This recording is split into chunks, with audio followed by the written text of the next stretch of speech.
Si vous suivez le moindrement les courses de motocross ou d'endurocross, vous avez certainement vu des coureurs qui portent de plus en plus ces protecteurs cervicales appelés Liat Brace. Ça a été conçu par le docteur Chris Liat. Et on va en parler avec notre ami chiropraticien Alain Ouellette aujourd'hui. Bonjour Alain. Bonjour Éric. On t'a fait étudier un peu cet appareil-là pour nous dire comment ça fonctionne et surtout si c'est vraiment pratique. Oui. Alors, question pratique, on ne pense pas nécessairement ajouter du confort. Là, c'est vraiment un appareil conçu pour prévenir des blessures sérieuses au cou. Alors, on sait que deux régions qui sont très importantes à protéger, on parle du crâne avec un casque et du cou. Alors, c'est deux parties qui sont vitales à protéger lors d'un incident ou d'un accident important. Et souvent, les motocyclistes ont justement des hyperflexions d'un côté ou de l'autre, ou le coup de fouet aussi, par en avant ou en arrière. Donc ça travaille contre ça. Exactement. Donc, ça, c'était conçu pour prévenir les hyperextensions, les hyperflexions. Oui, vas-y.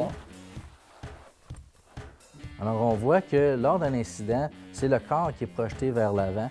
Donc, la première chose à percuter, des fois, si on a le temps, on va mettre nos mains, mais avec la pesanteur dans notre corps, ça peut représenter 1000 à 1200 livres lors d'un impact. Donc, souvent, les bras ne résistent pas.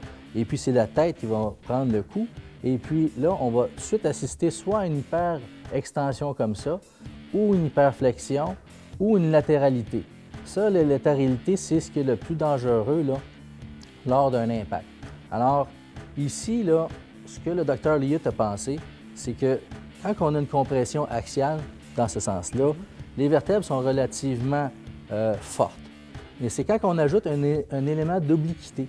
Donc, quand on a une tangente directionnelle comme ça, ça fracture beaucoup plus facilement que si on a une pression axiale comme ça.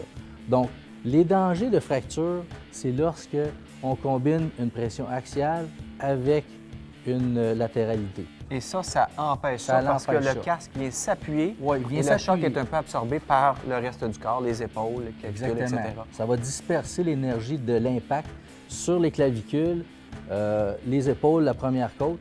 Donc, c'est des régions qui sont beaucoup moins vitales. S'il y a une fracture de la clavicule lors de l'impact, on parle juste d'une fracture. Si c'est une fracture du cou, bien, on peut penser à notre ami Christopher Reeves, qui est resté quadraplégique, et notre ami Gilles Villeneuve, qui probablement aurait aimé avoir ce genre d'appareil-là lors de leurs incidents. Et si on regarde la gamme des produits Liat, ça c'est un modèle de BMW, mais les produits Liat viennent dans toutes sortes de modèles aussi.